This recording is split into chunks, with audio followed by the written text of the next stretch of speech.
I understand Frank Ocean has been pretty significant for you, especially his Channel Orange album in particular. Yeah, I mean, when I first started songwriting, I made a lot of love songs, and I made songs that were just like, I'm very narrative, I want to say. I'm not really metaphorical. I just tell stories. So listening to Frank Ocean's music was like, dang, I can really make the switch into like singing and songwriting about what I want to sing and songwrite about. Yeah. Because when I was in a band, it was a cover band. So I never made my own music. And then I was peeping a lot of the Frank Ocean stuff before a lot of people was like figuring that whole thing out. So Yeah. I'd already was picking it apart. Right. So it was like, dang, he can really sing about whatever he wants to sing about, and people are loving it. Like, I can do whatever the fuck I want. Yeah. So Channel Orange definitely, that was a little later in his career, but Frank Ocean period definitely helped. Yeah. He was a strong standpoint in my writing. And even just in your life, like, helped you get through some of your rougher times. Yeah, even? and when I met the producer of Channel Orange, like I ended up going to the studio, or not Channel Orange. He did a lot of Nostalgia Ultra. Okay. I went to the studio. My friend brought me there. I'm like listening to a bunch of stuff, and then I'm playing him stuff. And afterwards, he's like, "Okay, well, let me play you some stuff that I did." I had no idea who he was. Yeah. He starts playing Nostalgia Ultra, and I'm like, "Wait a minute!" And I stop it, and I'm like, "Dude, shake my hand. Like, you made the album that like when it came out, like I needed it to come out. Like, Yeah. it was perfect for the time frame that it came out." Totally. So I thanked him, like right there. Like, I'm not meaning to be weird, but I need to shake your hand seriously. So Yeah, definitely. First of all, it came out and it was BLOND, but all the reviews put the E in it. And I was like, is this on purpose or not on purpose? I wasn't really sure. It's super confusing, but it's got to be purposeful. So I'm wondering what that is. I think, like, I don't really know enough about the behind the scenes of like how it all happened or whatever, but I love the record. Like, White Ferrari is like so great. Self Control is so great. I think it's like pretty awesome when you can hear the emotion that goes into songs, and they can kind of like transport you to like I made up my places where like those what those songs were about, which is pretty cool and stuff. And like I listened to it in the gym, and I was like really thought about it, and I'm like, I'm a sad music in the gym kind of guy, you know, like I really can like get the extra gains like when it gets real sad. That's so messed up. Everyone else is listening to like raw, and I'm like, let's go, come on, man, squeeze a tear out of my bicep.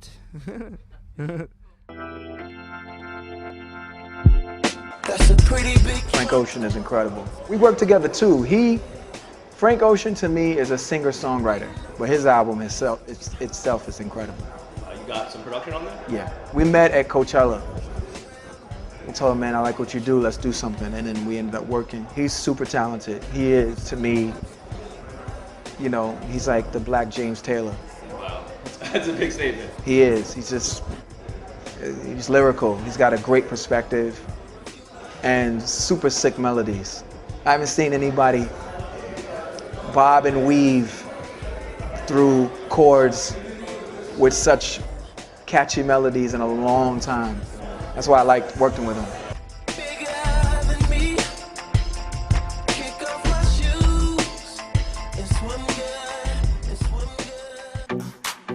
I can honestly say that the thing that bothered me about it, not even bothered me, the thing that bothered me about it was the fact that he didn't get the gay stamp until he came out. They gave me the gay stamp right off top, and I ain't even do nothing. Like, wait a minute. Why didn't y'all assume that about him? What about me made y'all assume that right away, but nobody assumed it about him until he said it? Like, what the fuck? Anyway, I'm just playing. No, you know what? I didn't care, to be honest with you. Like, it didn't really do anything for me. Like, I didn't understand why people was making such a big. I mean, it's a shock because nobody knew. But okay, he's gay, and Luther Vandross is gay. He did some of the greatest music on the face of the planet. I don't care. It makes me no difference. Put the album out. I'm waiting on the music. That's my thing. Good timing for the album, right? There you go. Now, there was some people saying that it was a publicity stunt and all of that, and if that's the case, I'm not cool with that. Like, come on, man. If that's who you are, it's who you are. It's not no place to judge. I don't do that. Be who you are. Do what you do. But don't let it be a damn publicity stunt. That's whack. That's whack. I don't think that's what it was. I hope that's not what it was. If so, can't rock with that. But if that's you and that's what you felt to do and you felt the need to come out and say that and let the world know that that's you, no beef for me, brother. It's cool. Do what you do. not just with music, but even socially. You know, we were just talking about how Frank Ocean came out, and now you know what year? Well, just maybe 2 or 3 years, maybe a few months ago, when Lil B had his album. What's it called? I'm Gay. Well, you know, pretty. Just put it out there, really. He didn't beat around the bush with the title. Pause. Yeah, exactly. So he certainly didn't beat around that bush. No bush at all. That's Jay Sean, ladies and gentlemen. He's here all day. The world just collapsed on his shoulders. Yeah. The entire genre just, oh man, I can't even believe he's doing that. Blah blah blah. Fast forward a few months later, Frank Ocean says it, and he gets standing ovations. Yeah, interesting. And he doesn't really say he's gay. He just said, "Well, that's multi-layered." Maybe it's the way. Is it the way that he came out with it? Yeah, pardon all these puns, by the way. Yeah, but I think it's the way that thing is. I've always, way before Frank Ocean was getting the hype he was getting, when he dropped that mixtape, I was like, whoever this cat is, he is ill as a songwriter. He's just really, really dope, and you can tell because I write all my own songs, so I have massive respect for songwriters. And the thing is, here you're talking about a guy who not only was used, had to write songs for other artists. You could always tell it was a Frank Ocean song because lyrically he just was so out there. He was just on another. He'd paint pictures. So I think he was a very deep and soulful human being from the beginning. Whenever I heard his music, I was like, whoever this guy is, like, he's really serious about his craft. Yeah. And I think the way that he, the story broke, I think it was probably a bit more tasteful. He didn't put it out there, go, I'm gay on a song or an album. He was just like, yo, man, this is who I am. This is what I do. If you're going to find out, we're living in a day and age where you can't really hide much anymore. Yeah.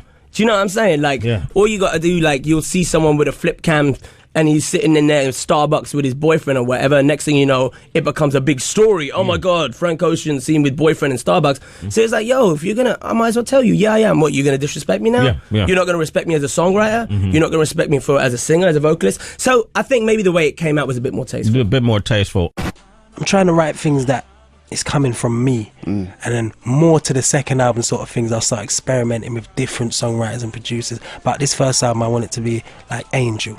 Yeah. So you cool with taking on songs by other songwriters? Cause I mean, I got a song like that I've recorded. It's a Frank Ocean song.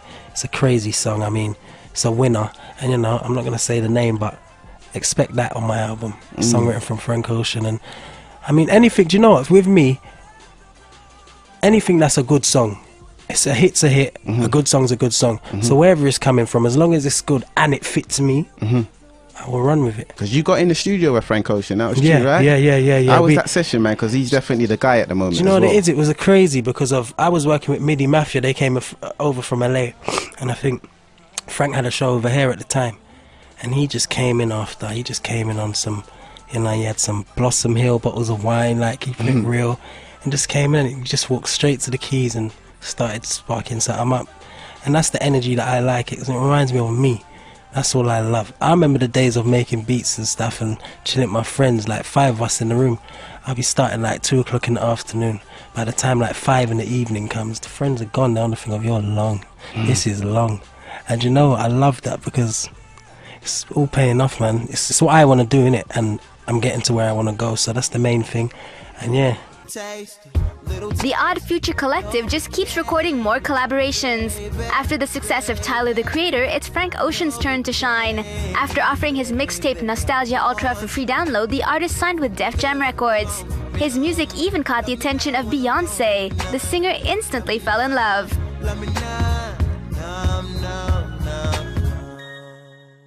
I was in the car and my husband was playing this music, and this guy's tone and his lyrics just touched me. And after one song, I said, okay, who is that? Because I want them on a flight tonight. And he told me it was Frank Ocean. And I immediately reached out, and he came in the next day, and we did like 5 or 6 songs. And he is just so humble, such a nice person, really, really talented, very fast. He just has so many ideas, and it's great because he's an artist, and I can't wait for everyone to hear him because he's just the truth. Together, they made the track I Miss You on the Divas' latest album, but that's not all. Frank Ocean was also called to participate on 2 tracks on Watch the Throne, Jay-Z and Kanye West's album. Impressive.